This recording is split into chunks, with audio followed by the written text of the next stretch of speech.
Olá, pessoal. Eu me chamo Wander Andrade, Wander Ferreira de Andrade.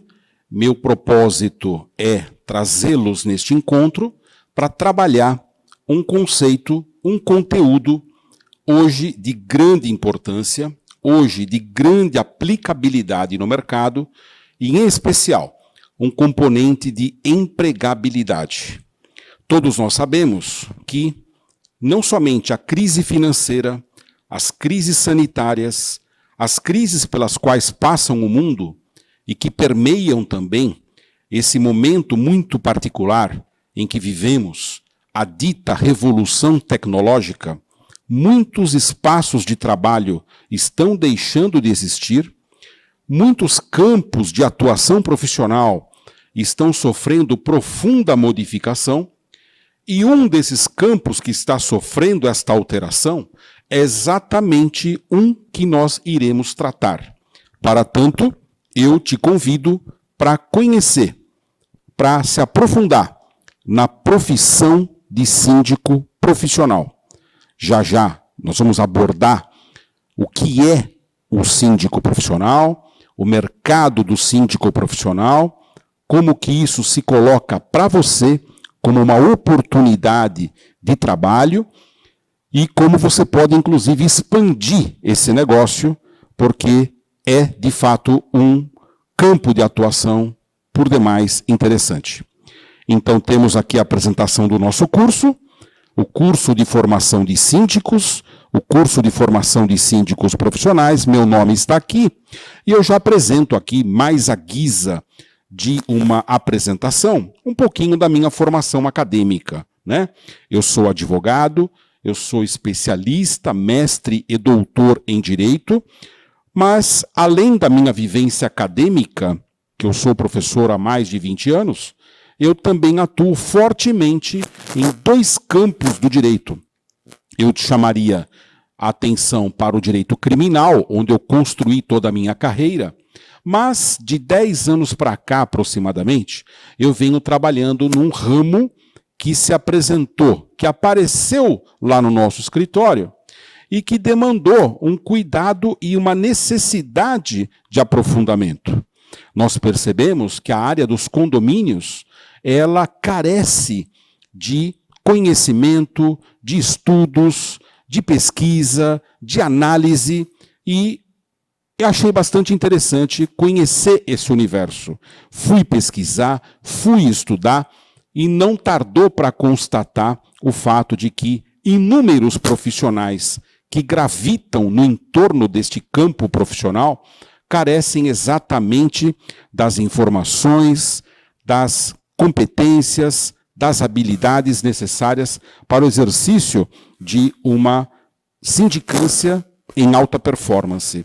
E foi assim que nós começamos a criar cursos de formação de síndicos, cursos de administração de condomínios, curso de advocacia para condomínios, cursos de assembleia condominial, até de convenção de condomínios, que é um assunto muito interessante e que vamos ter que enfrentar aqui no nosso curso.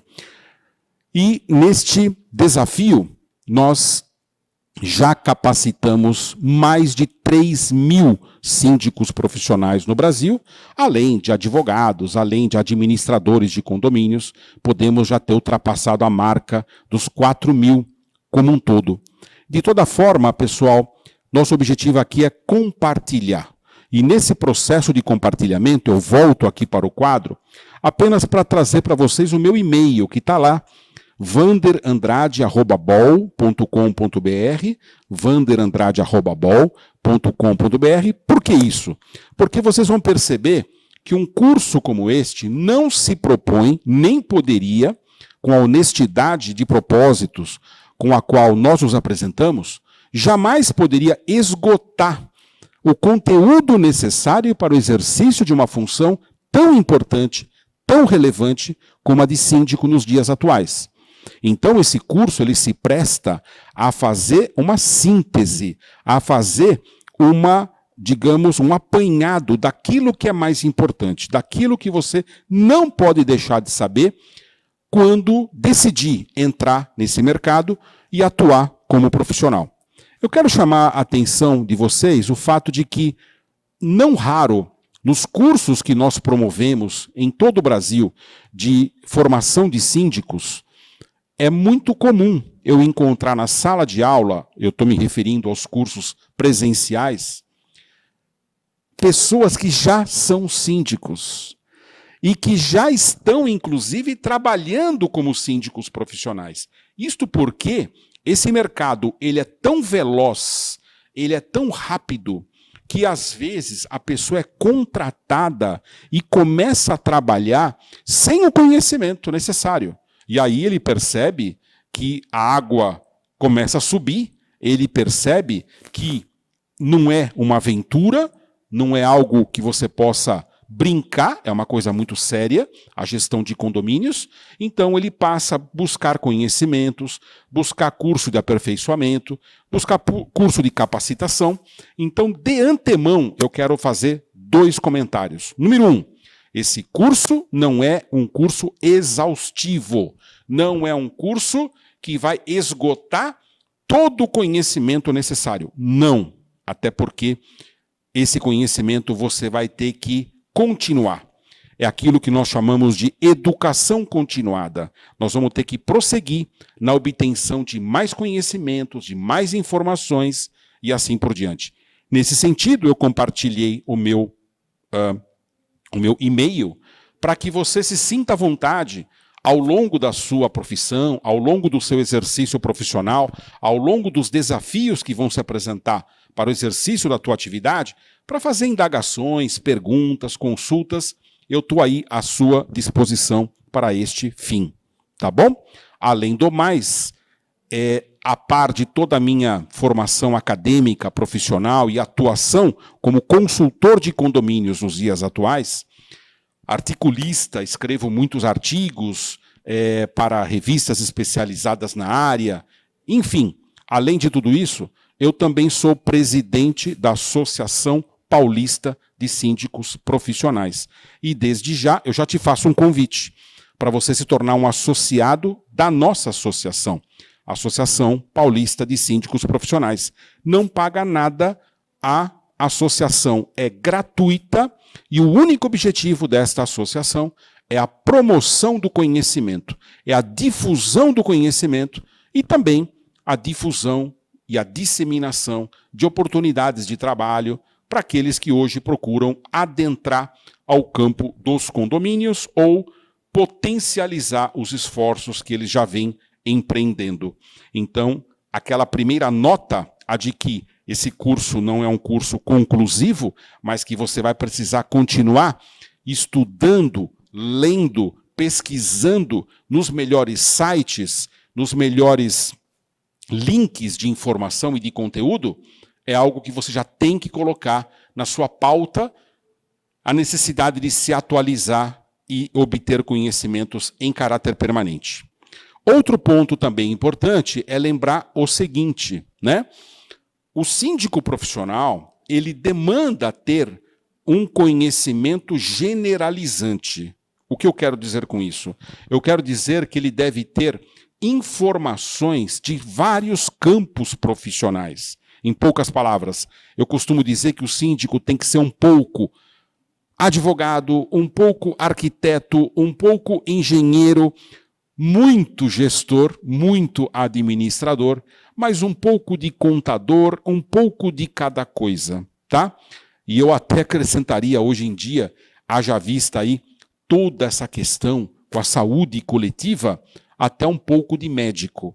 É lógico que eu estou sendo, eu estou brincando um pouco com esse termo, no sentido de ser um pouco de, mas na verdade a seriedade que nós nos referimos é no sentido de ter de fato algumas diretrizes, alguns conhecimentos, competências e habilidades para enfrentar o trabalho de gestão do condomínio. Por quê? Porque nenhum dia é igual.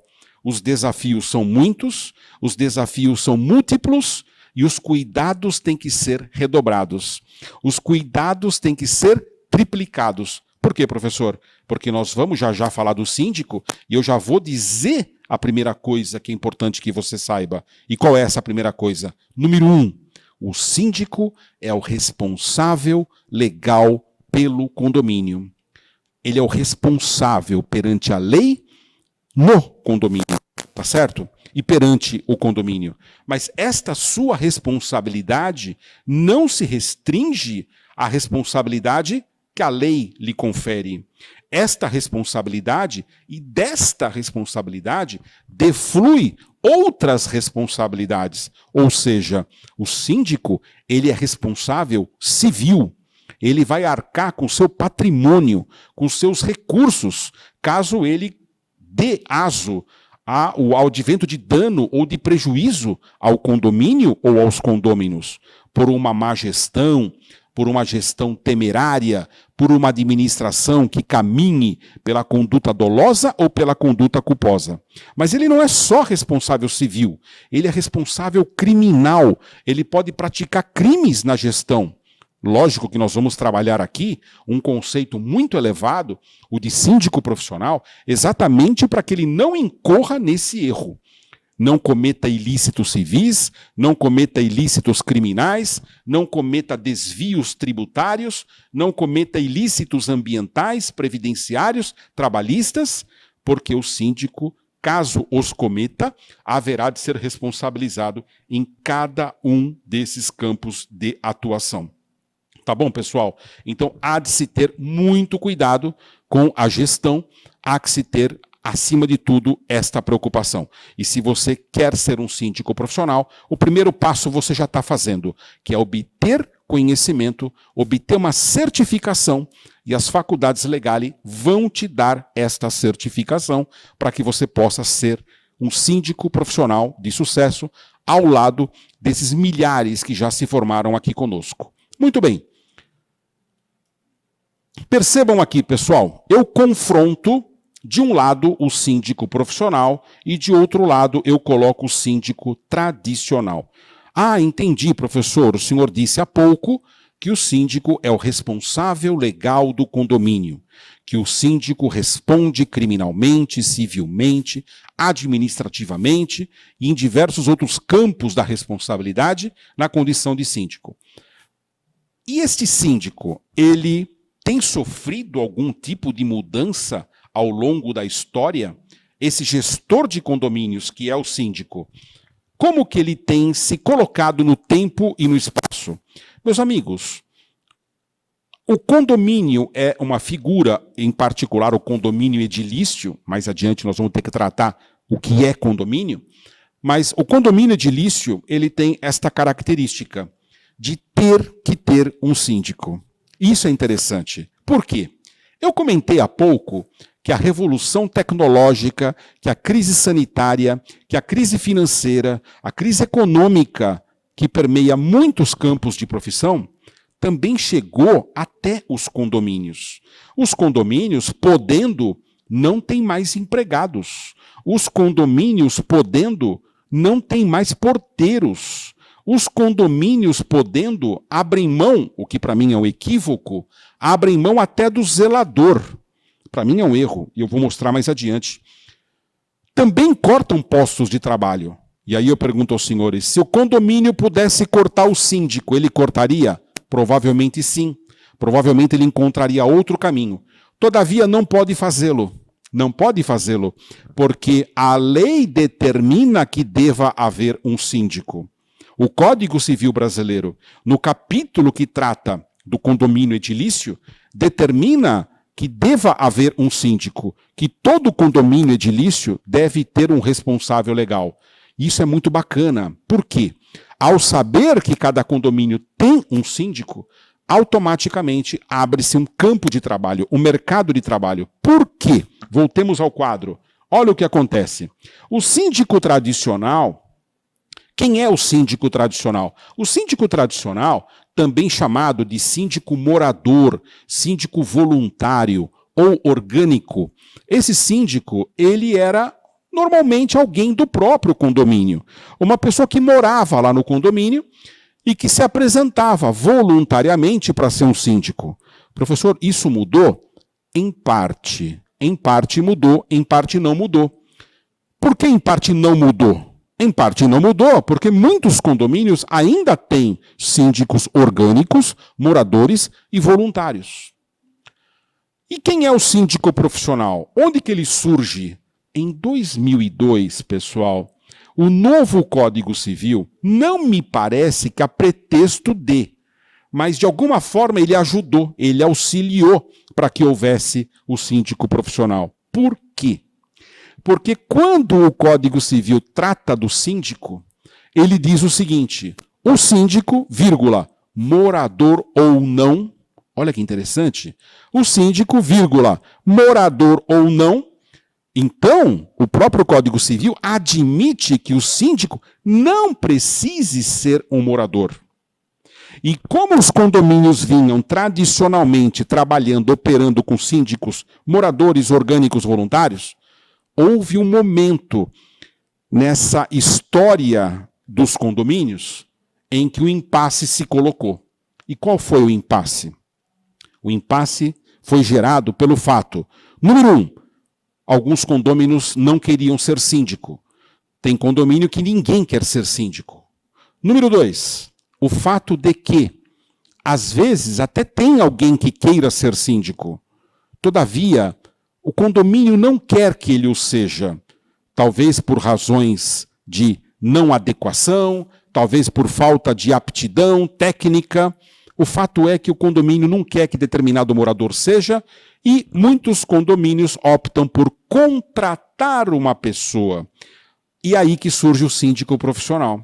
O síndico profissional é este terceiro, é esse estranho, é este não morador, que é contratado para trabalhar como síndico no condomínio. Mas, professor, aquele síndico morador orgânico, ele não tinha que ficar lá 40 horas por semana como empregado do condomínio? Não!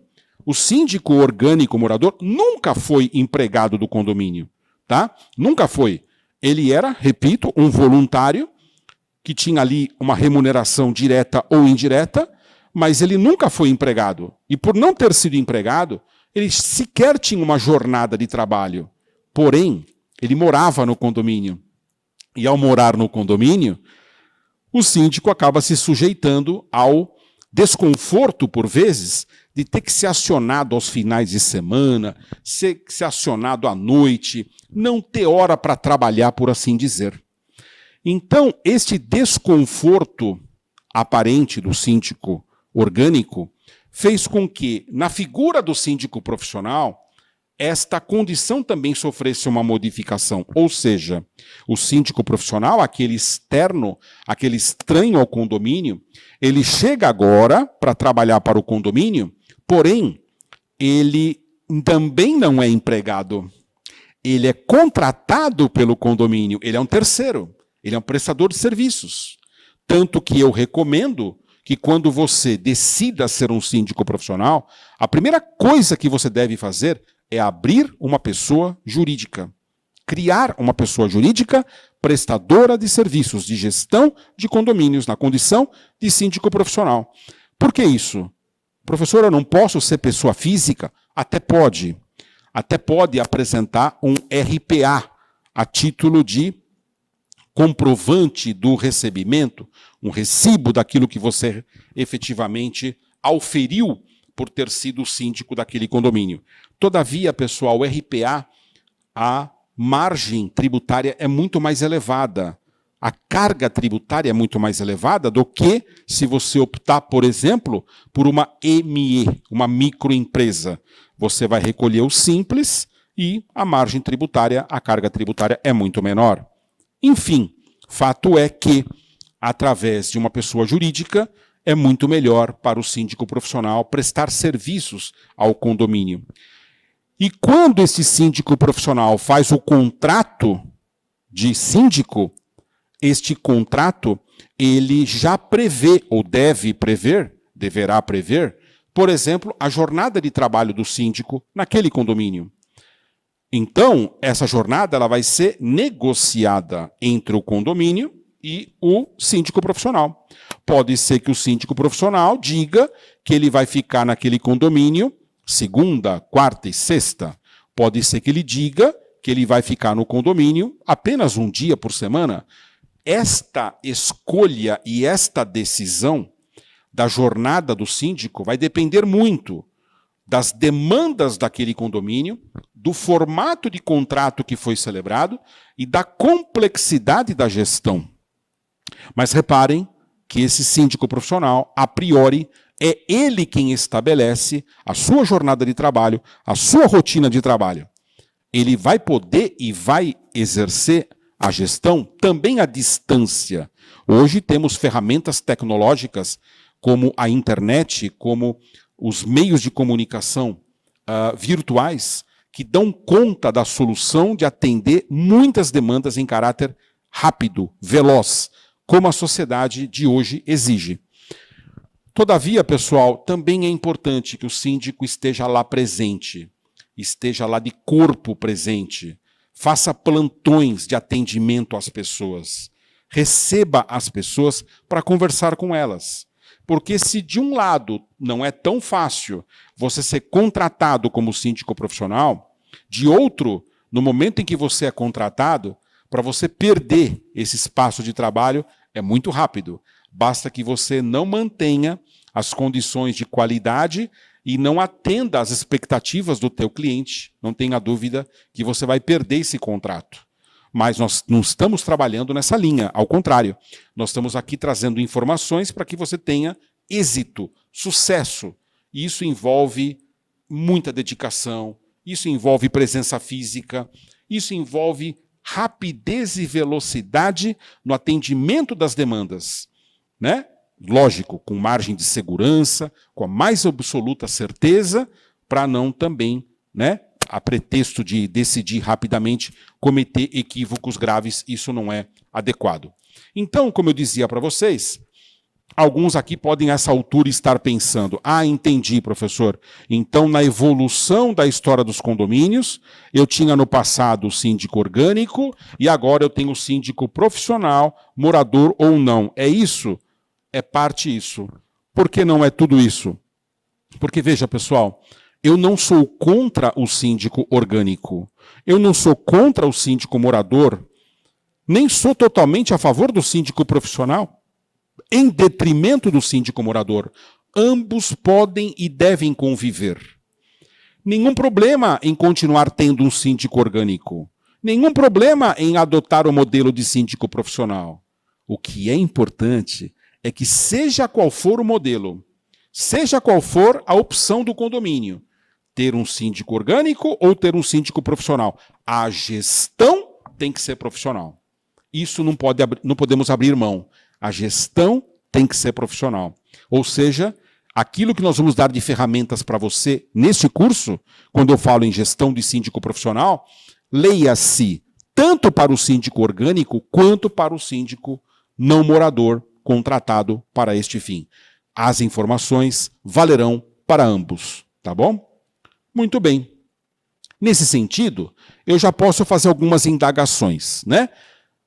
Há vantagens em ter um síndico profissional? O mercado diz que sim.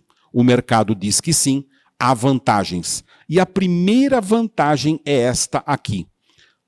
Ausência de vínculo. Ausência de vínculo. O que quer dizer isso? Quer dizer que o síndico profissional não é empregado do condomínio. Ele é um prestador de serviços.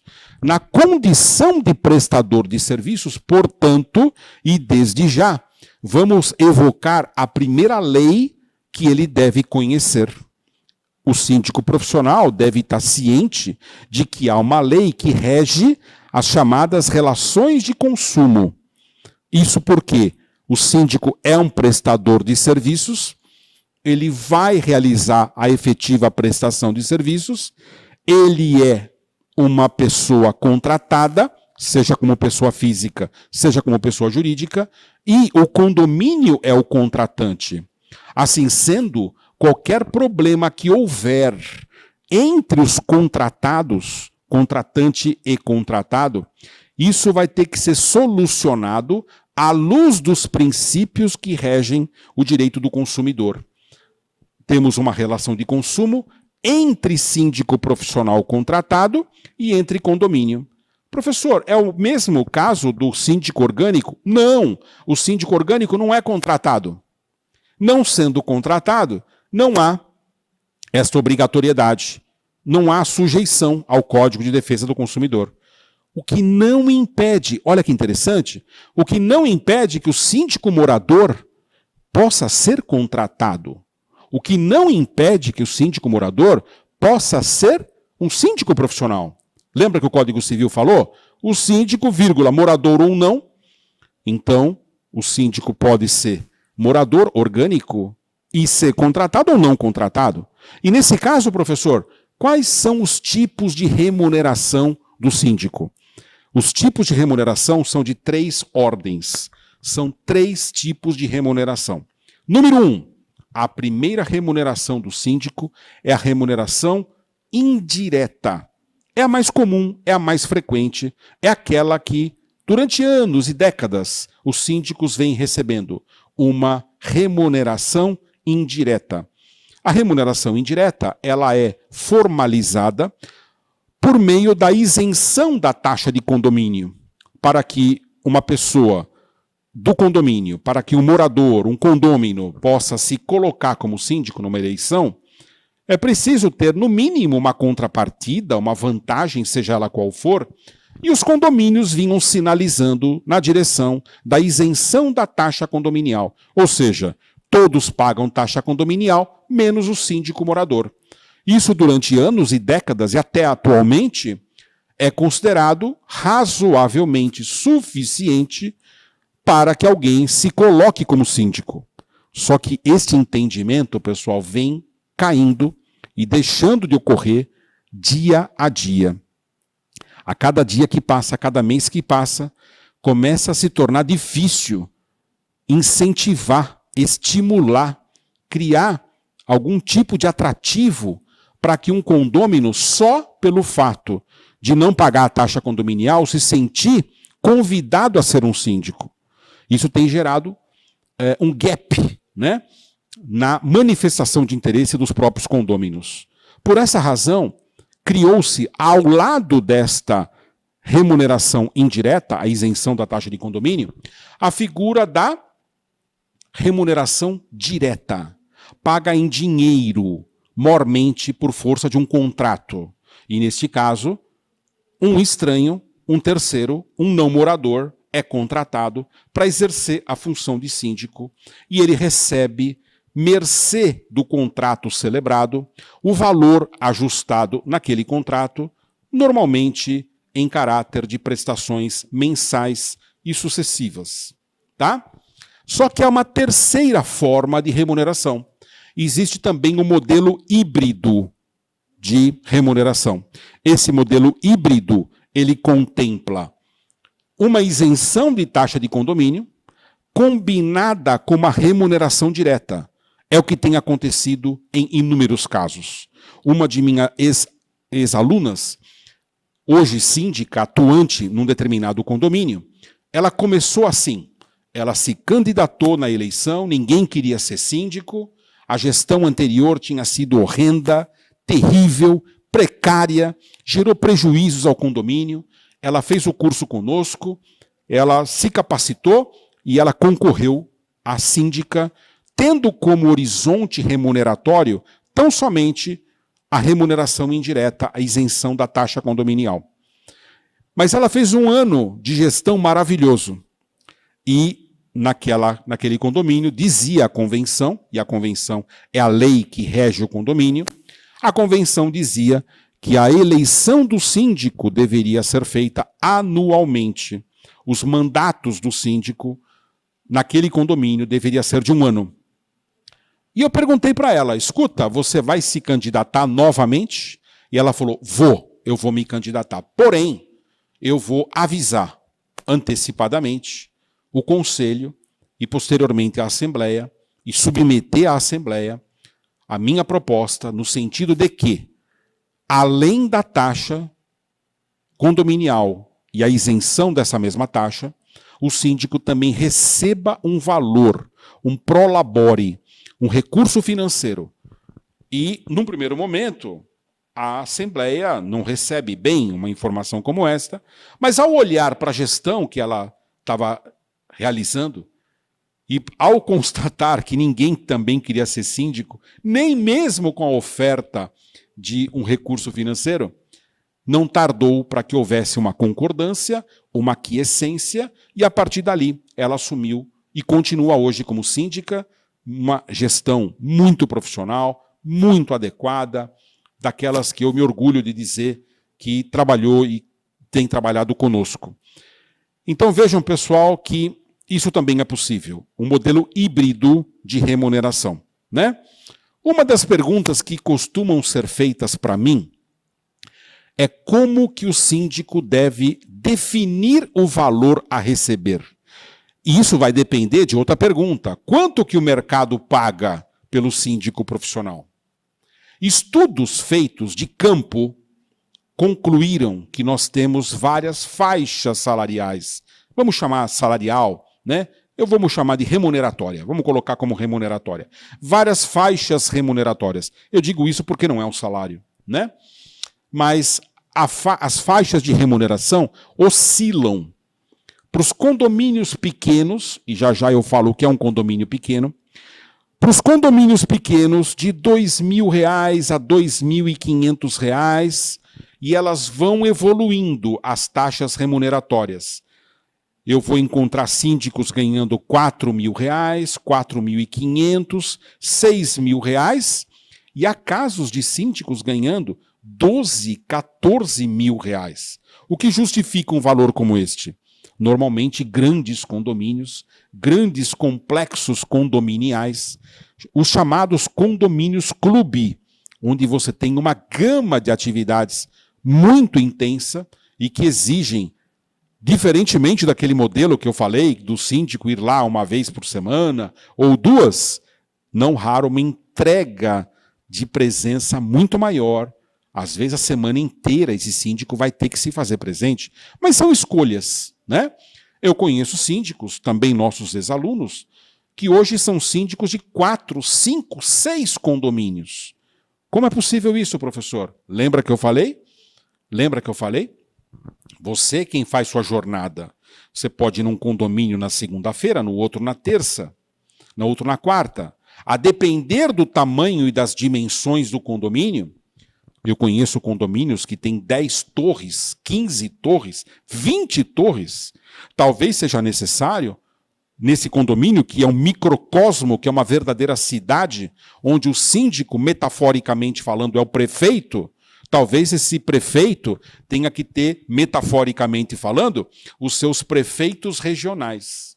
Ou seja, lá no Código Civil, não há esta expressão, mas há uma disposição normativa para que o síndico, isso está no artigo 1348, para que o síndico possa delegar funções. E ao dizer que o síndico pode delegar funções, em outras palavras, eu estou admitindo até mesmo a figura de um subsíndico. O subsíndico não está na lei, com esta denominação, mas o mercado e a praxe da gestão criou a figura do subsíndico, em particular, nesses condomínios macro, nesses condomínios de grande porte. Então, essas são as faixas salariais. Vão de 2.000, 2.500, 4, 6. Diz o G1, o site da Globo, que a média é de R$ 7.000. E eu acho que essa análise está bem adequada, bem sintonizada com o mercado, mas reparem que ela é variável. Isso por condomínio. Tá bom? Eu já tive aluna minha que foi contratada para trabalhar para 4 condomínios e ela ganhava 2.000 em um condomínio, 3.000 em outro, 4 em outro e 2.500 em outro. Ela fazia gestão de 4 condomínios, né? E ela não tinha subsíndico. Ela mesma fazia pessoalmente esta rotatividade de gestão, de acompanhamento, de monitoramento, de supervisão das atividades. Mas eu quero também lembrar que alguns desses síndicos que já chegaram no status mais elevado de organização e de estrutura, há síndicos que têm até 40 condomínios fazendo gestão. Como que isso se torna possível? Esses síndicos têm equipes. eles não têm subsíndicos, eles têm equipes que o acompanham, equipes que percorrem os condomínios e que o mantêm atualizado e sintonizado com as demandas mais urgentes, mais importantes, com as expectativas e até as emergências de cada unidade condominial. Então, há vários modelos de gestão e você é quem vai escolher o seu modelo de gestão e a partir, por óbvio, da particularidade e da especificidade de cada condomínio. Muito bem. Então, ao definir, e aí vem a pergunta, né? Nós já respondemos quanto ganha, e vem a segunda pergunta. Professor, mas como é que eu defino o meu preço? Como é que eu defino o meu valor? Aqui eu tenho 3 recomendações. Não é uma fórmula matemática perfeita, mas é algo que funciona na prática, né?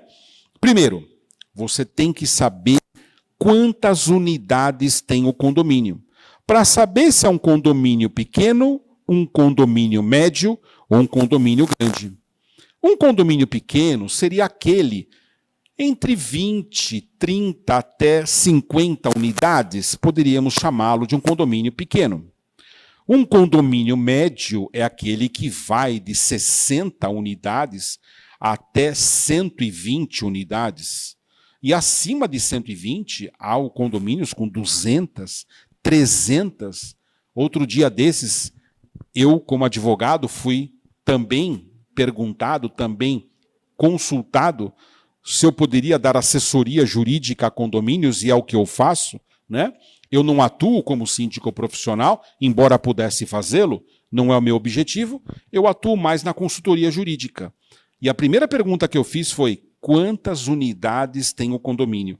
E a resposta me foi dada: 1.100 unidades. 1.100 unidades. Né?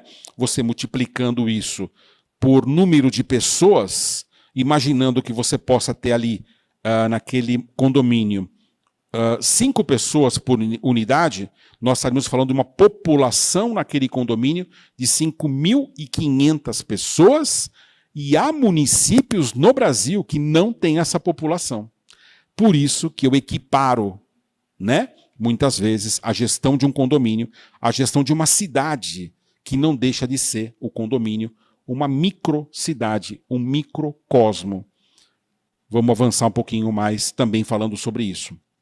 Mas, como eu dizia, a primeira pergunta que você deve fazer para estabelecer o seu orçamento é esta: quantas unidades tem o condomínio?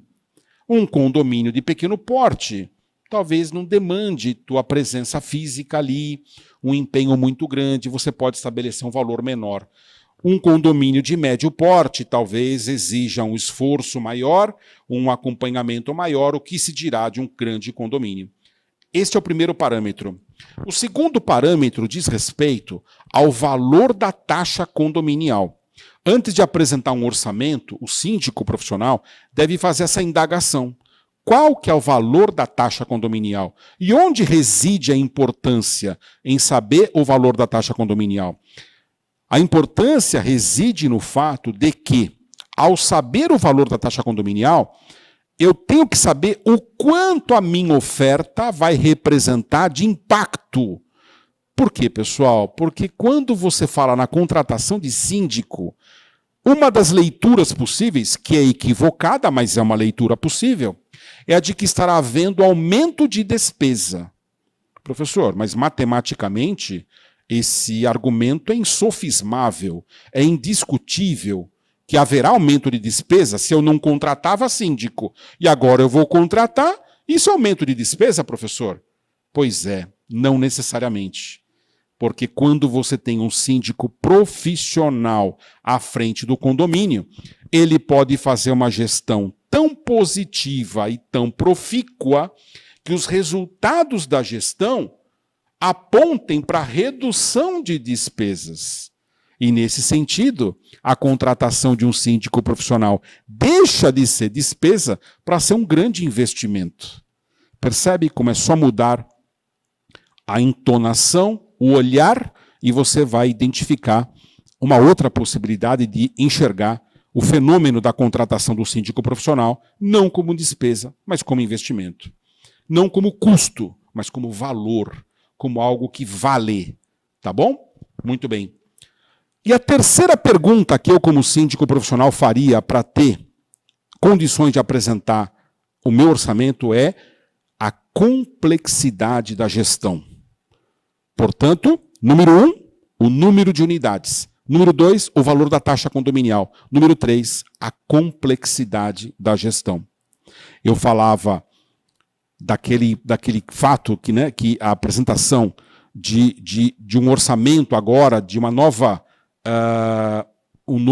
saída no balanço daquele condomínio, vai demonstrar a contratação de um síndico profissional. Então, o síndico profissional deve tomar muito cuidado para impactar o menos possível a despesa pessoal e individual de cada condômino. Não entendi, professor, explica melhor. Vamos lá, veja. Se você tem um condomínio cuja taxa condominial é de R$300 e você quer aumentar para justificar a contratação do síndico R$100 naqueles 300 que já são pagos mensalmente, o que você está oferecendo é muito caro. Por quê, professor? Porque R$100 para quem paga uma taxa de condomínio mensal de 300 representa um aumento muito vultoso, muito significativo, acima de 30% daquilo que vem sendo pago mensalmente, e não há investimentos no mercado de 30%. Isso é injustificável. Agora, perceba que esses mesmos R$100, que são caros para um condomínio de R$300, cuja taxa de condomínio é R$300, se esse mesmo condomínio tiver uma taxa mensal de R$1.500, pode ser que R$100 não pese tanto para quem já paga R$1.500. Percebe isso? É esta noção que você tem que ter.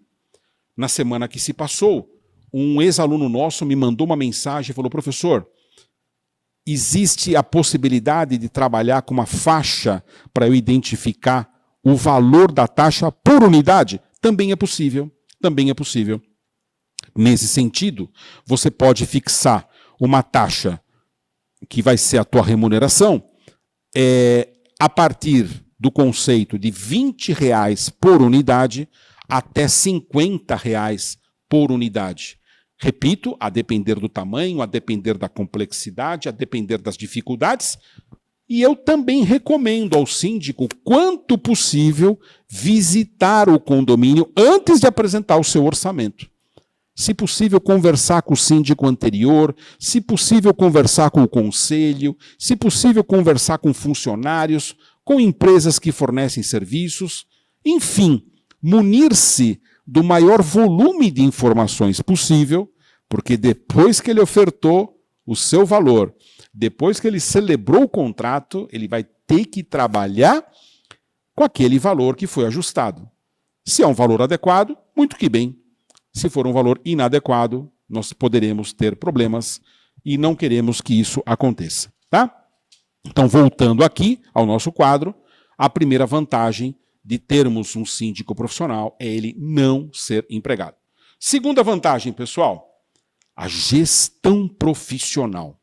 Esta é uma diferença que demonstra a validade e a importância de se contratar um síndico profissional. A gestão profissional é aquela que deixa de ser pragmática, deixa de ser empírica, deixa de se pautar por ensaio e erro para ter como base fundamentos técnicos, fundamentos jurídicos, boas práticas de gestão, boa governança, princípios de gestão dos mais elevados, dos mais qualitativos, plasmados pelo compliance, plasmados pelas orientações das práticas positivas e que já geraram resultados.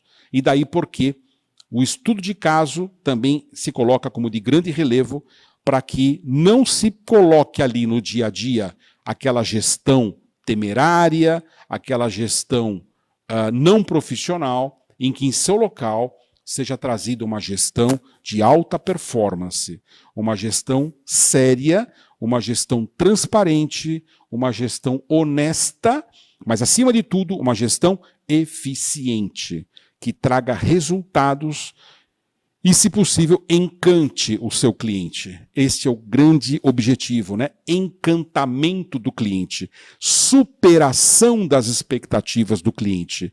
Isso é uma coisa que o síndico profissional, ao atingir, realmente faz com que ele seja mantido naquele contrato, naquele edifício, naquele condomínio, e isso é de grande interesse para ele.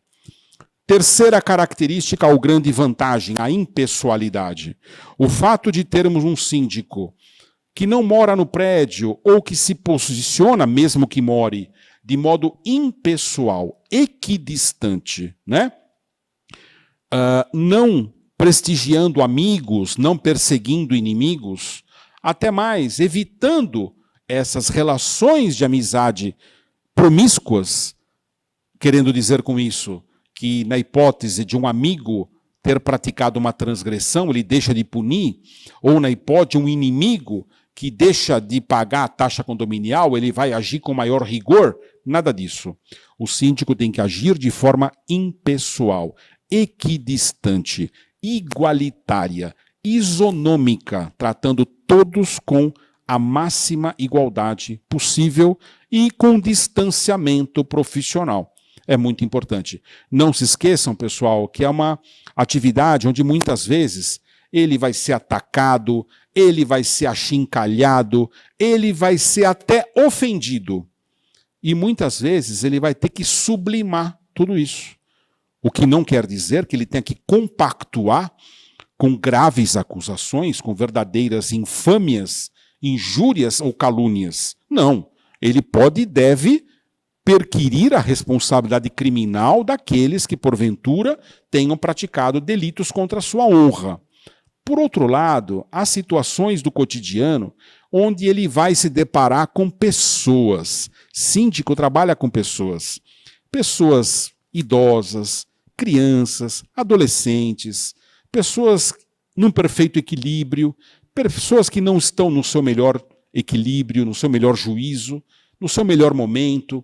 Então o síndico tem que ter essa inteligência interpessoal, essa inteligência interrelacional para poder até sublimar alguns tipos de falas, algumas agressões verbais, porque muitas vezes elas são postas num clima de calor, de discussões, e ele precisa sempre manter a calma, manter a postura e manter a fleugma, exatamente para dar esse tom profissional que um outro síndico provavelmente não o teria, né?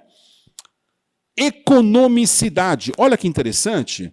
Lá na frente eu disse que a contratação do síndico pode representar um investimento, deve representar um investimento. Em meio à gestão, o síndico deve procurar meios e formas de aumento da receita do condomínio e um menor comprometimento das despesas do condomínio, buscando fazer com que esse condomínio atinja o status de saúde financeira.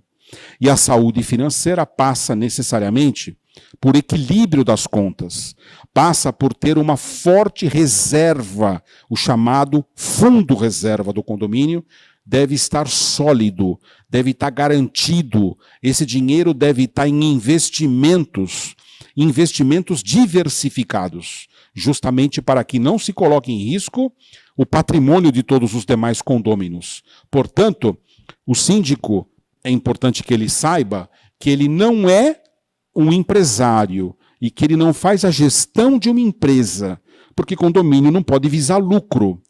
Por outro lado, se condomínio não é empresa, ele deve ser gerido como se empresa ele fosse, com toda a seriedade de uma empresa, com todas as responsabilidades de uma gestão empresarial, e o síndico tem que estar claro isso, né? Ou seja, olhando para o balanço, olhando para o orçamento e tendo o pé na execução orçamentária, sempre com o olhar voltado para as reais possibilidades do condomínio e para os projetos colocados no tempo sempre coordenados, sempre com muita responsabilidade, porque o síndico faz a gestão daquilo que não lhe pertence. O dinheiro não é dele, então ele tem que cuidar muito bem daqueles recursos e na prestação de contas vai ser o seu momento de glória ou de inglória, né? A depender do resultado de sua gestão. Preservação e valorização patrimonial. Aqui me parece um dos argumentos mais firmes, mais sólidos, mais contundentes que justificam o síndico cobrar pelo valor do serviço que ele presta. Veja, pessoal, nós temos visto condomínios abandonados, largados, com o paisagismo também ali deixado de lado. E o condomínio envelhece, assim como os veículos, assim como os carros, assim como os objetos pessoais, assim como os nossos corpos também envelhecem, os condomínios envelhecem. E eles precisam de gestão, de cuidado, de atenção. Eles precisam de manutenção, manutenção preventiva, manutenção preditiva, manutenção saneadora, por vezes, que é a mais cara. Normalmente, um condomínio que tem manutenção preditiva, manutenção preventiva, não precisa gastar ou empenhar muito recurso numa manutenção corretiva, que é a mais indesejada. Mas, por outro lado, às vezes ela é necessária. Portanto, quando um síndico conduz adequadamente o seu condomínio, ele o faz na direção de buscar essas condições, né? Desse condomínio ter uma boa apresentação. Por quê? Pode ser que em algum momento você queira vender o seu imóvel. Pode ser que em algum momento você queira, na condição de proprietário, usufruir dos direitos de proprietário. Um dos direitos de proprietário é o direito de fruir da coisa, alugando o seu imóvel, por exemplo. E uma vez alugando o seu imóvel, vai fazer diferença ou não? Um prédio bonito, um prédio bem mantido, um prédio com um paisagismo atualizado, um prédio que contemple cuidados de acessibilidade, obedecendo às CNBRs, em particular a 9050, com toda certeza. Vai fazer uma diferença na hora da venda, vai fazer diferença na hora da locação, ou seja, esse patrimônio vai ser preservado, esse patrimônio vai ser valorizado. E o síndico é esse gestor que vai cuidar para que isso ocorra.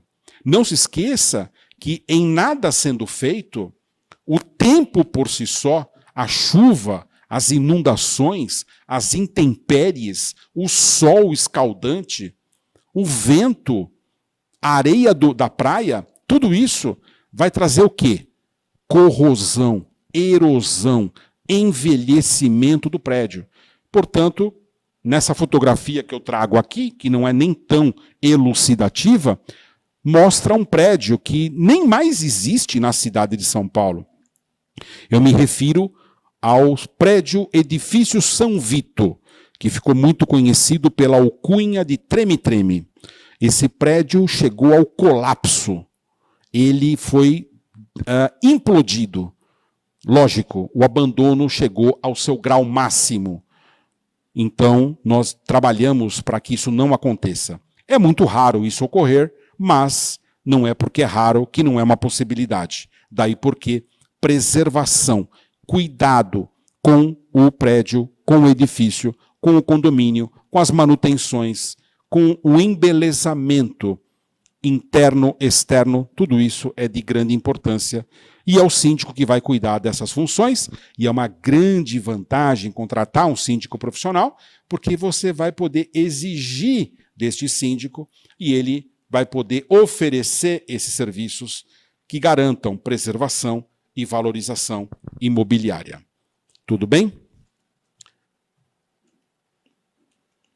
Aqui nós ingressamos nos pilares da boa gestão condominial, mas nós faremos um breve intervalo e, na sequência, eu ingresso naquilo que a gente denomina pontos capitais, pontos fundamentais, os denominados pilares da boa gestão condominial.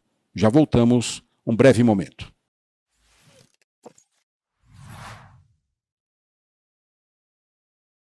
Muito bem, pessoal. Para que possamos, portanto, tratar de êxito, de sucesso na empreitada do síndico profissional, este trabalho, esta atividade, esta governança condominial, ela deve estar sentada em firmes fundamentos, em sólidos supedâneos, para que eu possa avançar com responsabilidade e também com resultado na minha administração. Eu elenquei aqui alguns desses pilares e gostaria de falar um pouquinho sobre cada um deles. Começando pelo primeiro deles, que se chama ética. O síndico deve agir com ética. E nesse sentido, sem divagar, sem procurar um conceito filosófico mais profundo sobre ética, podemos desde já lembrar que todos nós temos uma coisa chamada consciência. Quer dizer, tenhamos ou não profundo conhecimento sobre uma área, tenhamos ou não conhecimento técnico, nós temos uma luz que aponta na nossa consciência, que diz o que é certo e o que é errado. Quando você opta por fazer o certo, você está sendo ético. Lógico que essa minha explicação é por demais simplificada, e que também no dia a dia da atividade condominial, da gestão de condomínios, alguns desafios podem ir além desse confronto simples. Imagina, por exemplo, que um fornecedor está apresentando para o síndico uma vantagem, uma comissão pela contratação de um determinado serviço ou de um determinado produto. Isto é correto? Não, isso não é correto. Logo, isso não é ético, não é isso? Eu podia dar outros exemplos, como o parecer que pode ser cobrado do síndico, uma declaração que ele pode ser chamado a fazer a respeito de um funcionário. Se esse funcionário se conduziu bem, se esse funcionário precisa agora de uma carta de apresentação e de referências, e o síndico mente nesta carta, dando a entender, das duas uma, que ele é um mau funcionário quando era bom, ou que ele é um bom funcionário quando era mau, essa conduta não é ética. Percebam que o confronto do que é certo e do que é errado vai se apresentar no cotidiano, no dia a dia. Mas, acima de tudo, o síndico deve trabalhar como se todos os condôminos estivessem acompanhando cada uma de suas decisões. Haverá muitos momentos em que o síndico estará sozinho e que algumas das suas decisões vão ter que ser realizadas mesmo sem a aprovação da Assembleia. Sobretudo aquelas que demandem maior urgência e maior velocidade de decisão. Quer um exemplo? Contratação de funcionários. Quem é que contrata funcionários? Eu tenho que passar pela Assembleia de Condôminos os currículos dos porteiros? Não, eu já contratei um síndico profissional, ou eu já fiz a eleição de um síndico orgânico justamente para que eu, morador, não tenha que parar para procurar saber quem é o porteiro e quais são os seus atributos ou predicados. Isso é função do síndico. Então, zelar por esta contratação é um comportamento ético, é um comportamento que caminha na direção de um dos pilares da gestão de alto nível. Segundo, transparência. Esta exigência é um requisito da excelência, né? E hoje, mais do que nunca, pessoal, acompanhem a nossa sociedade. Hoje existe uma tremenda preocupação com a transparência. Existem leis que tratam da transparência. Existem leis exigindo publicidade dos atos dos gestores públicos. Ora, assim como os gestores públicos têm que dar a conhecer aos munícipes, aos governados, aos eleitores, aos cidadãos, aquilo que ele faz com o dinheiro público, da mesma forma, o síndico deve tornar conhecido dos seus condôminos, da sua comunidade que o elegeu, ou que o contratou, ou que elegeu a forma de sua contratação. Enfim, ele deve tornar conhecido dos condôminos as suas decisões. Lembra que eu falei que é ele quem escolhe o porteiro? É ele quem demite o porteiro também. E não precisa submeter essa decisão à Assembleia. Mas é bom que ele leve ao conhecimento da Assembleia, né? Nessa semana, uma das minhas práticas aí, ao longo dessa minha atividade de consultoria condominial, eu escrevo muitos artigos, né? E um dos sites que vocês vão encontrar muitos artigos meus é o site Migalhas. Lá no Migalhas eu escrevi recentemente um artigo e por força desse meu artigo, uma leitora do estado de Minas Gerais me procurou e falou assim, olha, eu sou advogada, eu estou aqui à frente de um condomínio e o síndico me fez uma pergunta que eu precisaria aprofundar e eu gostaria de obter uma posição do senhor. Estamos em meio a uma pandemia, sabemos que a legislação autorizou a realização de assembleias virtuais, sabemos também que é possível prorrogar o mandato do síndico em virtude da pandemia. Todavia, a pergunta que ela fez é a seguinte, o condomínio no qual eu presto assessoria é um condomínio de idosos. E eles têm muita dificuldade para manusear ferramentas tecnológicas próprias para a realização de uma assembleia virtual. Eu posso esperar uma assembleia presencial? Sim, esta é a resposta. Você tanto pode fazer assembleia virtual, que no meu entendimento sempre pode ser feita, mas agora, para não ter dúvida, a alteração que se colocou no Código Civil foi na direção da autorização das assembleias virtuais, caberá ao síndico escolher o melhor formato. E dentro desse contexto, uma das lições que nós precisamos aprender, e desde já, é a seguinte, nenhum condomínio é igual. Existe uma coisa, um fenômeno que eu denomino de realidade condominial. A realidade condominial muda de condomínio para condomínio. Ah, entendi, professor. O senhor está se referindo ao condomínio comercial ou empresarial, que é diferente do condomínio residencial, ou do condomínio multimodal, que por vezes ele é também residencial e empresarial. Não é só isso. Lógico, essas distinções que estão aí confrontando os modelos de condomínio são evidentes. Não há que se falar num condomínio de galpões da mesma forma como eu falo de um condomínio industrial. Não há que se falar num condomínio de casas da mesma forma de gestão como eu farei um condomínio de apartamentos. Mas eu quero mostrar para vocês que mesmo dentro do mesmo perfil, por exemplo, condomínio residencial de apartamentos, um condomínio terá uma característica e outro terá outra, totalmente diferente e às vezes no mesmo bairro. Às vezes no mesmo complexo. Você vai ter, por exemplo, nesse exemplo citado pela minha colega, um condomínio com predominância de população idosa. E lembra que eu falei há pouco de acessibilidade? Quando a gente pensa em acessibilidade, o que nos vem à mente? Pessoas com deficiência. Está correto.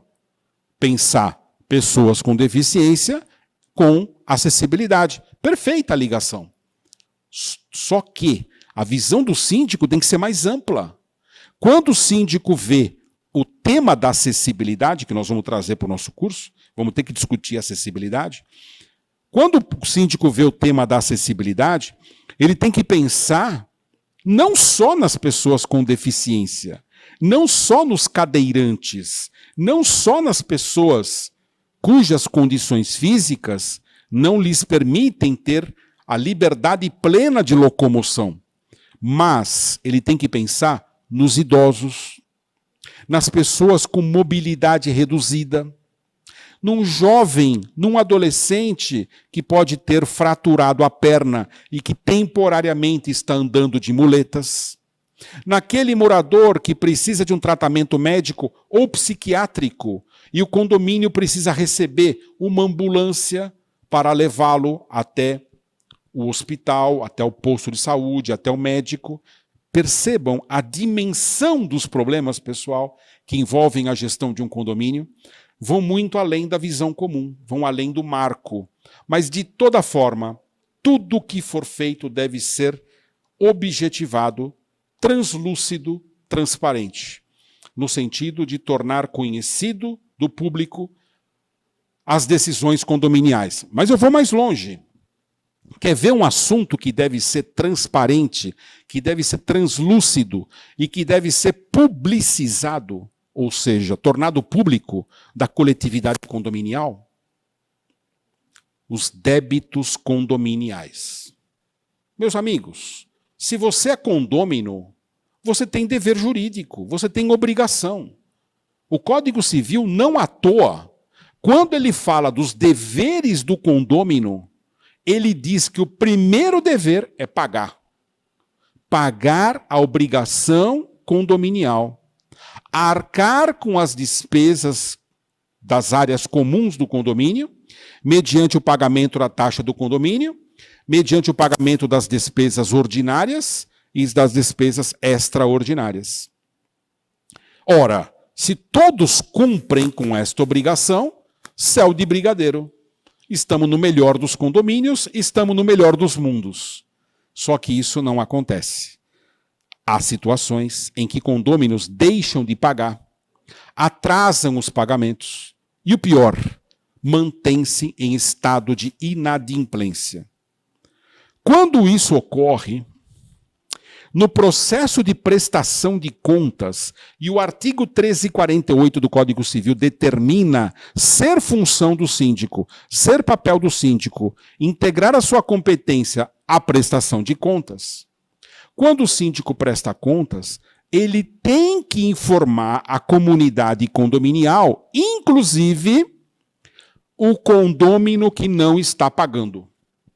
O condômino que está em débito para com a coletividade condominial, o condômino que está inadimplente para com a taxa condominial. Ah, entendi, professor. Quer dizer que eu, como síndico, lá na Assembleia, vou tornar conhecido da Assembleia quem não está pagando? Eu vou projetar lá no Data Show a foto, a imagem do condômino inadimplente? Ou eu vou ler em voz alta o nome desse condômino? Não, você não pode fazer isso. Você não pode colocar a imagem daquela pessoa e nem o nome. Porque a imagem e o nome são direitos de personalidade. E os direitos de personalidade são protegidos constitucionalmente. São direitos fundamentais. Se você fizer uso indevido do nome ou da imagem de um condômino, você, como síndico, pode ser processado civilmente por danos morais que você possa ter causado, ou pelo sofrimento, ou pela angústia, pela perturbação, pelo incômodo que isso possa ter gerado em proporções mais sérias. Vejam, portanto, professor, não entendi então. O senhor está dizendo que eu não posso dizer o nome, que eu não posso citar a imagem. Como é que eu vou prestar contas? Você não precisa dizer o nome, não precisa expor a foto daquele condômino, nem apontar o dedo, mas você vai dizer ali, naquela assembleia, que a unidade 115 mudou tudo agora. Ah, professor, mas ao dizer que a unidade 115 não pagou a taxa condominial, eu sei quem mora na 115, eu vou dizer que é fulano de tal. Mas até aí são as conclusões que você pode vir a chegar. Eu não estou fazendo referência à pessoa, eu não estou fazendo referência à imagem, eu estou prestando contas. E uma das polêmicas que muitas pessoas hoje têm na área da gestão condominial, mais premente nas administradoras de condomínio, é que se é possível, por exemplo, enviar no boleto que vai mensalmente para todos os condôminos, e que hoje, por força da tecnologia, nem mais é encaminhado, né? Hoje o condômino tem um aplicativo no celular, hoje o condômino tem à sua disposição um site que ele pode, se o desejar, imprimir o boleto do condomínio. E naquele boleto pode estar presente, por exemplo, as informações dos demais condôminos inadimplentes, a relação das unidades, constando a inadimplência. Isso é proibido? Não, não é proibido. Isso é transparência. Isso é dever de informação. E o síndico deve ser transparente, deve informar, por exemplo, essa questão. Quer ver outro tema super polêmico? Me perguntaram isso também, e eu também tive que responder.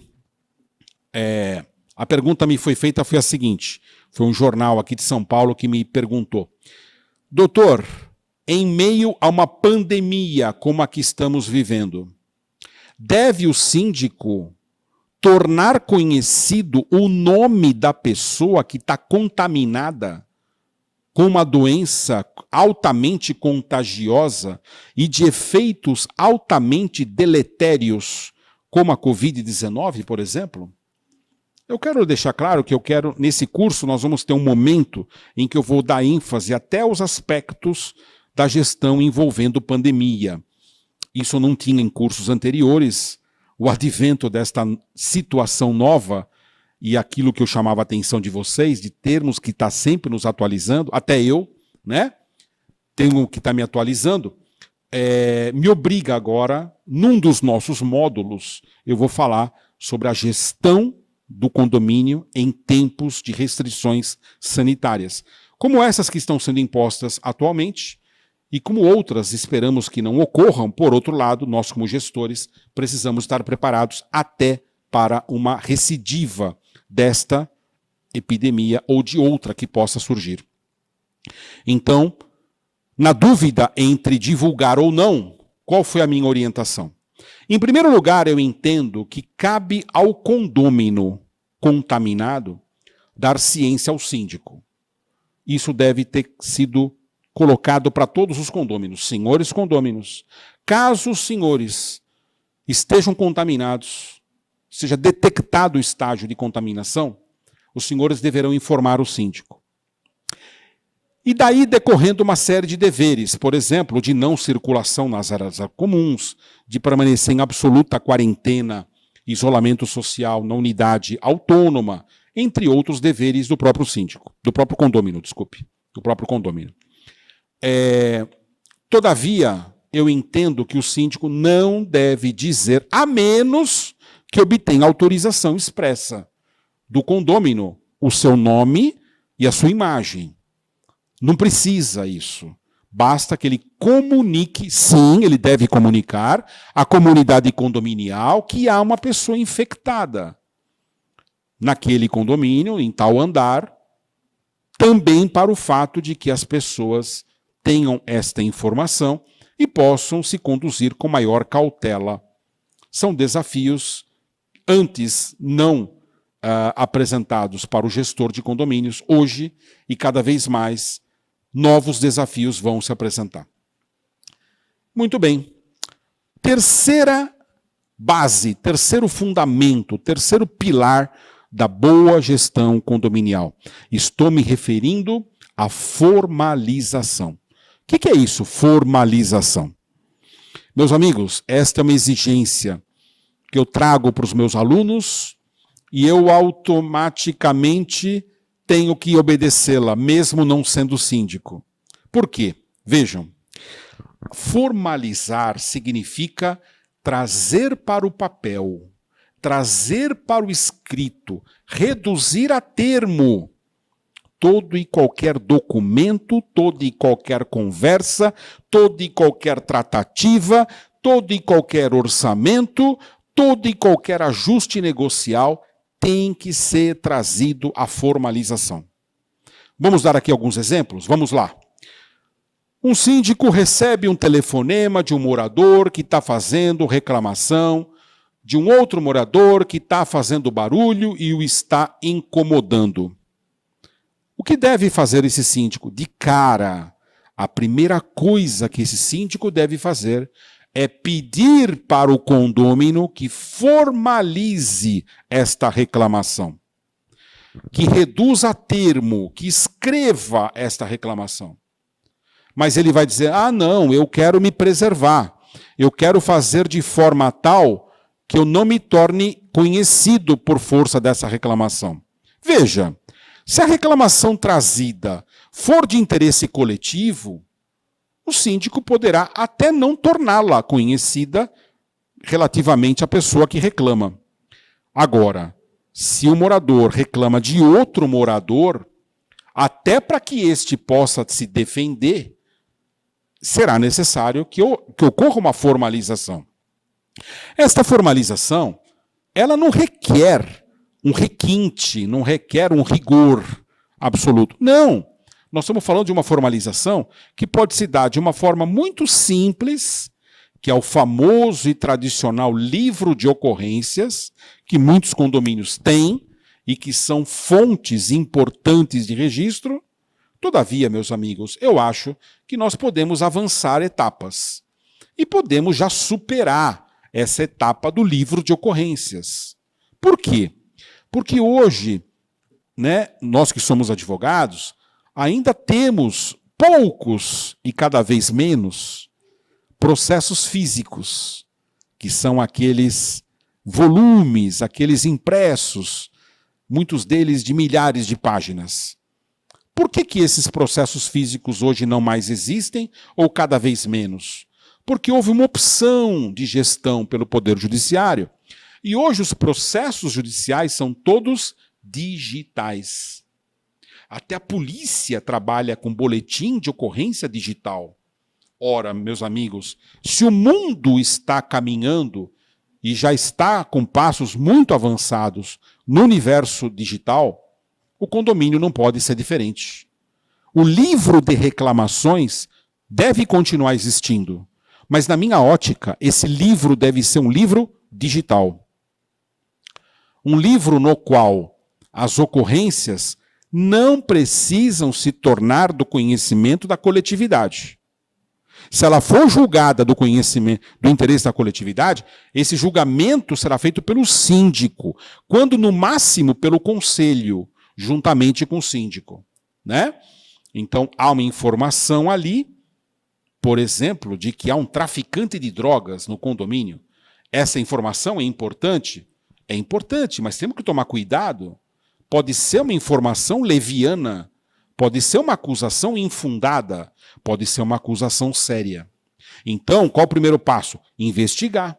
Vamos investigar, vamos saber se procede, E quando eu falo vamos investigar, por favor, não é o síndico que vai investigar, ele não é o xerife do condomínio, lembra, ele é o prefeito, Mas ele não é o xerife. E também não é nenhum membro do conselho, e muito menos nenhum morador, e muito menos o zelador. Quem investiga crime é a polícia. Não cabe ao síndico investigar crime. Não é esse o seu papel, de modo algum. Ele estaria usurpando a sua função, adentrando a uma área que não lhe compete, caso ele caminhasse nessa direção. Não é este o objetivo. O que não quer dizer que possa ter chegado a ele o fato criminoso, a notícia de um fato criminoso, até com provas. Exemplo, vamos imaginar que um condômino quebra um veículo de um outro condômino, subtrai objetos pessoais daquele proprietário. Tudo isso é filmado e tudo isso o síndico presencia. O que deve fazer o síndico? Deve instaurar um procedimento interno para apurar? Não. Isso é crime e ele deve levar o fato ao conhecimento das autoridades. Nós vamos ter que trabalhar aqui nesse curso, mais adiante, em outro módulo, um dos problemas graves que permeiam a gestão condominial, que é a violência contra a mulher, que tem também alcançado números mais elevados durante períodos de pandemia. Mas fora períodos de pandemia, a realidade, a triste realidade da violência contra a mulher, lamentavelmente, ocorre também dentro das paredes dos apartamentos, das casas, portanto, dentro dos condomínios. E o síndico? Ele tem um papel nesta ocorrência, nessa situação? A resposta é sim, mas nós vamos deixar isso para um momento oportuno, para trabalhar a gestão de conflitos. É um dos módulos do nosso curso, a gestão de conflitos. E um dos conflitos, lamentavelmente, é o espancamento de mulheres, é a agressão de mulheres, sobretudo mulheres. Também vamos explicar o porquê mulheres mais adiante. Compliance. O que é compliance, pessoal? Como ele é aplicável ao condomínio? Logicamente que se eu for falar compliance em condomínios, daria um curso inteiro e nós ficaríamos vários dias tratando sobre esse assunto, né? Eu mesmo tive que me curvar à cadeira de estudante, estudar os princípios do compliance e me formei, me capacitei em compliance. Compliance significa conformidade. Conformidade com a lei, conformidade com as normas. O condomínio ele deve estar em perfeita conformidade com as normas vigentes e com o conjunto de regras aplicáveis à gestão condominial. O grande drama é responder a uma pergunta difícil, que é a seguinte: quais são as normas aplicáveis ao condomínio? Meus amigos, o conjunto não é pequeno. Em primeiro lugar, deve o síndico obedecer à Constituição Federal. Professor, a Constituição? O síndico vai ter que estudar direito constitucional? Não. O que é preciso é que ele saiba que alguns direitos fundamentais são protegidos pela Constituição e vão impactar, se não forem bem geridos, a sua gestão, e ele, como síndico, pode ser responsabilizado. Professor, me dá 3 exemplos de que o síndico precisa conhecer a Constituição Federal sob pena de ser responsabilizado. Vamos lá. Um deles, que é um tanto polêmico, mas eu tenho uma posição, que é o corte de água, o corte do fornecimento de água do condômino inadimplente. Quero frisar que esse tema é polêmico, quero frisar que eu tenho colegas que eu respeito, que defendem um entendimento diverso do meu. Esses meus colegas afirmam, categoricamente, que, na hipótese do condômino se tornar inadimplente, poderá o síndico, além das sanções previstas em lei, por exemplo, sonegar o fornecimento de água residencial até que ele pague a taxa condominial, até que ele se torne adimplente, ou, no mínimo, que ele faça um acordo de parcelamento das dívidas vigentes. Eu defendo o entendimento contrário. Eu entendo que o síndico não pode cortar o fornecimento de água de uma unidade residencial, mesmo que ela se encontre inadimplente, para com as obrigações condominiais. E os meus argumentos eu sintetizo em 2. Número 1, o fato de que as sanções previstas ao inadimplente já estão na lei. O Código Civil, quando trata da inadimplência, ele já traz quais são as penalidades. E ele diz, número 1, os condômino inadimplente não pode participar de assembleia. Número 2, o condômino inadimplente não pode votar em assembleia. Não pode participar, não pode votar. Isso é um pouquinho complicado, nós vamos tratar mais adiante, mas eu quero dizer que estas são as sanções. E eu digo, nas oportunidades em que eu tenho, para os síndicos, que o síndico não deve aplicar outras penalidades que não aquelas previstas na lei ou na convenção de condomínio. Muito bem. Mas o segundo argumento é o mais forte. E ele se encontra na Constituição Federal. Lá na Constituição Federal, dentre os princípios fundamentais da República e do Estado Democrático de Direito, encontra-se o princípio da dignidade da pessoa humana. E, na minha ótica, uma pessoa, uma família, crianças, mulheres, idosos, cujo fornecimento de água seja sonegado, seja interrompido, isso viola a dignidade da pessoa humana. Esse é um assunto que eu fico muito à vontade para falar, porque no meu mestrado, na PUC de São Paulo, eu escrevi exatamente sobre isso. A minha dissertação de mestrado foi a dignidade da pessoa humana como valor-fonte da ordem jurídica. Esse meu livro foi publicado, está esgotado, e enfim, eu trabalhei sobre isso. E eu me recordo como se fosse hoje. Na minha banca de mestrado, me foi feita uma pergunta. Na verdade, em meio a muitas outras. Mas uma dessas perguntas foi muito interessante. Pediram para que eu definisse dignidade humana. O que é dignidade humana?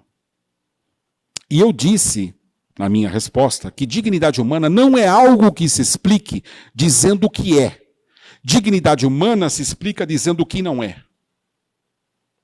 E aqui, trazendo para o universo dos condomínios, eu diria: uma família que não tem água para beber, para tomar banho, para lavar suas roupas, está num estágio de ausência da dignidade humana. Isso é indigno. Eu digo o que é a dignidade humana, dizendo o que não é. Essa condição não é digna. Essa condição é indigna de viver em sociedade. Lógico que é uma interpretação humanística, decorre muito da minha formação humanística, mas eu quero lembrar aos senhores que, a par da minha formação, é o entendimento majoritário dos tribunais brasileiros. É o entendimento sufragado pelo repertório jurisprudencial pátrio, no sentido de que, quando você tem uma ação desta do síndico, caso esse condômino vá até a justiça manda automaticamente ligar a água do condômino e que sejam adotadas as medidas de cobrança extrajudicial ou judicial que o Código de Processo Civil já prevê. Em poucas palavras, que nos valhamos do Estado de Direito. Alguns perguntariam: professor, entendi, o senhor quase me convenceu. Sabe por que faltou o senhor me convencer, professor? Por que seus colegas defendem posição diametralmente diferente? Eu explico.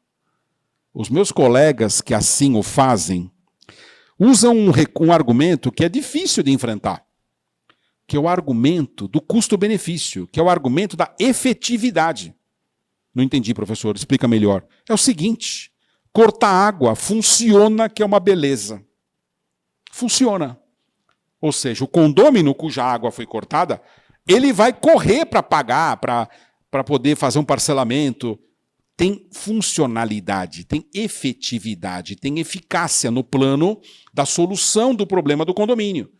Todavia, meus amigos, eu entendo que você não pode atravessar, não pode atropelar direitos fundamentais a pretexto de querer salvaguardar direitos privados, que são, evidentemente, de menor estatura axiológica, de menor valor do que outros direitos fundamentais, como a dignidade humana. Outro exemplo do aviltamento de direitos fundamentais que exigem do síndico conhecer a Constituição. Violação à honra, à imagem. Eu falei há pouco que você não pode usar a imagem de um condômino numa cobrança indevida, numa cobrança vexatória ou exacerbada. Isso representa a violação a direito fundamental. Mas não precisa ir tão longe. Olha que interessante, né? Eu recebi uma consulta de meus alunos aqui da Faculdade Legale, porque quando nós fizemos cursos presenciais aqui, cada um dos cursos presenciais, não somente aqui, mas outras escolas que eu também trabalhei, não raro os colegas da sala criaram grupos de WhatsApp. E até hoje nós temos esses grupos de WhatsApp e de vez em quando os alunos me perguntam. E houve uma pergunta muito bacana, né? A pergunta foi a seguinte, olha só. Uma administradora foi responsável pela emissão de um boleto. E o condômino pegou aquele boleto e pagou no banco, como ele sempre faz. Só que houve fraude no boleto, é uma coisa muito comum a fraude em boletos, né? E o recurso pago pelo condômino não foi para a administradora, foi para outro destino, mercê da fraude. E o que diz a administradora? Que esse é um problema do condômino. Né? O que fazer? Essa foi a pergunta do meu aluno. Provavelmente um síndico. O que fazer? Minha resposta. Primeiro, há que se ter certeza de que foi a administradora a responsável pela emissão do boleto. Quando eu digo emissão, pode ser até disponibilização. Por exemplo, a administradora disponibilizou no site, ou no seu aplicativo, ou enviou pelo e-mail. Mas foi a administradora que fez isso? Essa responsabilidade da administradora é inescapável, é indissociável. Aqui, pessoal, entra o Código de Defesa do Consumidor. A administradora é prestadora de serviço. Se ela presta um serviço ineficiente, falho, ela é responsável pelo dano que ela pode vir a causar. No entanto, a administradora está cobrando do condômino e dizendo que o problema é dele. Então, primeira coisa era essa, minha sugestão. Procurar saber se esse boleto foi emitido pela administradora. Segunda coisa a se fazer: notificar. Lembra da formalização que eu falei há pouco? Notificar. Notifica a administradora do que ocorreu formalmente e aguarda uma resposta. Se eu sou assessor jurídico dessa administradora, eu falo: amigos, vejam aí o seu sistema de TI, façam as revisões, nós vamos ter que arcar com esse prejuízo. Porque para o seu conforto administradora, você usou um software, você usou um mecanismo que facilitou a sua vida. Se esse mecanismo não funcionar, você é responsável. Você é administradora, você é prestadora de serviço. Tenta corrigir isso aqui, para que não volte a acontecer. Né? Faça alguns alertas ao condômino. Olha, verifique se o boleto de fato é, enfim, mas mesmo que ocorrer, dificilmente a administradora vai poder se desvencilhar dessa responsabilidade. Se a administradora responde: senhor condômino, tudo bem, eu vou arcar com o prejuízo, está resolvido. Vida que segue. Se a administradora responder que não vai atender aquela demanda porque o problema é do condômino, o condômino está legitimado aí na justiça entrar com uma ação civil por danos morais e por danos materiais, porque a sua honra, o seu patrimônio e a propriedade é direito fundamental, está na Constituição Federal, artigo 5º, 22, a propriedade. E a propriedade tem que ser muito bem cuidada, diz lá o artigo 5º, 23, ela deve cumprir uma função social. É o que diz a Constituição. Vejam a importância do síndico conhecer a Constituição.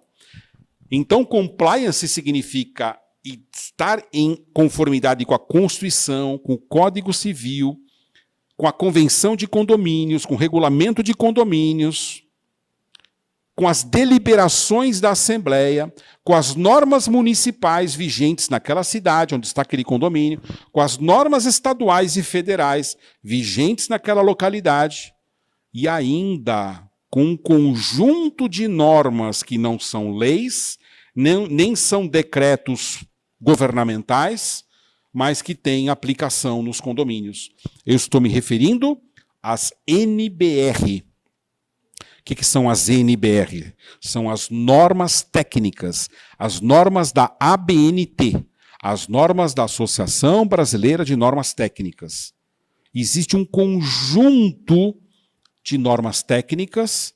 Eu cheguei a catalogar todas essas normas técnicas no meu primeiro livro, que eu escrevi, Manual do Síndico Profissional. Hoje esse livro está esgotado, eu deverei lançar, e vou comunicar a vocês, deve sair ainda neste ano, 2020, a segunda edição do meu manual, Manual do Síndico Profissional, e houve um capítulo ali que eu cataloguei páginas e páginas de todas as NBR aplicáveis a condomínios. E o síndico tem que conhecer. Professor, as NBR são leis? Não, não são leis. Por que eu tenho que conhecê-las? Porque elas são aplicáveis aos condomínios e porque, caso você não as empregue, elas são de aplicação obrigatória, e caso você não as empregue e venha a ocorrer um dano a uma pessoa, você será responsável. Professor, me dá um exemplo disso. Vamos lá. Vamos pegar uma NBR, uma das mais famosas, a 16.280 de 2014/2015. A NBR 16.280 de 2014/2015, ela foi publicada tendo por escopo obras, reparos em condomínios. Pessoal, as leis no Brasil, não todas, mas muitas delas, elas são precedidas por catástrofes. Primeiro acontece uma tragédia, primeiro acontece uma catástrofe, e na sequência vem uma lei, ou mesmo uma norma técnica. Foi o que aconteceu com a NBR 16.280. Lá no estado do Rio de Janeiro, proprietários de unidades autônomas, apartamentos dentro de um condomínio, cada um fez o seu puxadinho, cada um fez a sua reforma própria, sem sequer comunicar lá para o síndico. Meus amigos, não demorou para que aquele edifício viesse à ruína. O edifício cedeu, o edifício implodiu, não com dinamite e não com explosivo, mas com obras irregulares praticadas por condôminos. A partir desse triste e trágico exemplo, que não foi único e exclusivo do Rio de Janeiro, em São Paulo, em outros estados da federação, em Pernambuco tivemos a notícia de prédios que ruíram, que vieram abaixo, e a perícia apontou que a causa foi exatamente obras irregulares naquele condomínio, sinalizaram para a necessidade de rotinas de gestão. E essas rotinas de gestão foram publicadas na NBR 16.280 e afetam o síndico diretamente. O que ela diz de forma sintética? Ela diz mais ou menos o seguinte: para que um condômino possa fazer uma obra, um reparo, uma reforma na sua unidade autônoma, na sua propriedade privada e privativa, esse condômino não poderá fazê-lo antes de, número 1, apresentar um projeto de obra com cronograma de obra assinado por um engenheiro, emitido um ART, uma anotação de responsabilidade técnica. Diz essa mesma norma que, eventualmente, o ART pode até ser substituído por um RRT, um registro de responsabilidade técnica, assinado por arquiteto, porém, na linha de uma gestão profissional. Minha recomendação é que você contrate engenheiro civil para este fim. Quero lembrar que até mesmo um técnico em edificações pode, ele que não é engenheiro, um técnico em edificações, pode editar um ART. Mas eu não aconselho, nada contra os técnicos em edificação, mas é que a abrangência desses profissionais é limitada. Eles não podem fazer ART com obras de infraestrutura, por exemplo. Só engenheiros civis. Então, já parte de maior alcance, já contrata o engenheiro civil e exige dos seus condôminos que assim o façam. Como é que é, professor? Todo e qualquer reparo? Toda e qualquer obra? Não, nós vamos ter que ver caso a caso. Uma pintura no apartamento não é obra. Eu não preciso de cronograma de obra, não preciso de ART para pintar a sala do apartamento. Porém, se eu for trocar o piso do apartamento, eu vou ter que ver o caso concreto. Que tipo de piso que você vai colocar? É um carpete ou é um piso plástico, Paviflex? Esses dois não é obra, não vai impactar a estrutura. Mas se você colocar piso cerâmico, isto é obra, isto é reforma. Vai precisar de um ART. Colocar um aparelho de ar-condicionado é obra, precisa de ART, talvez até emitido por engenheiro elétrico, eletricista. Por que isso? Porque você não sabe como síndico, e às vezes o condômino também desconhece, se aquele edifício, se aquele prédio foi construído, foi edificado com as condições de poder suportar a rede elétrica, o incremento de um aparelho de ar-condicionado. Eu tenho amigos que compraram um apartamento de cobertura em prédios novos e não puderam instalar aparelho de ar-condicionado. Vejam vocês a importância de estar em dia e em conformidade com normas ABNT. Outra característica, a impessoalidade, nós já falamos dela, nós vamos parar aqui na atualização. A atualização, meus amigos, ela é uma exigência permanente do bom síndico. Seja pelo fato de que as normas se sobrepõem, revogam normas anteriores, criam novas obrigações, novos direitos, e o síndico tem que estar atento a tudo isso. Nós temos normas que ditam comportamentos até. Nós temos regramentos que invadem a esfera da conduta pessoal. Eu estou me referindo a questões que envolvem até críticas, assédios, práticas de condutas racistas, homofóbicas. Olha a que ponto chegou o grau de complexidade da gestão do síndico. Ele tem que estar atento para tudo isso, porque ele faz gestão de pessoas, gestão de funcionários, gestão de terceiros. Ele atende a demanda de moradores, que podem ou não ser condôminos. Eu posso ter moradores meramente inquilinos, meramente locatários, podem ser proprietários. Podem ser adolescentes, crianças, idosos, podem ser pessoas com doença mental, com perturbação da saúde mental. Olha a gama de dificuldades só com atenção, nesse exemplo, a uma unidade, a um condomínio residencial. Eu podia estar falando de um condomínio empresarial, comercial, multifuncional, de lotes, de galpões industriais, enfim, só para demonstrar para vocês o universo no qual nós estamos nos debruçando. Nesse momento, portanto, nós concluímos aqui esse nosso segundo encontro, mas na sequência nós daremos continuidade a esses temas relevantes da gestão condominial. Até o próximo encontro.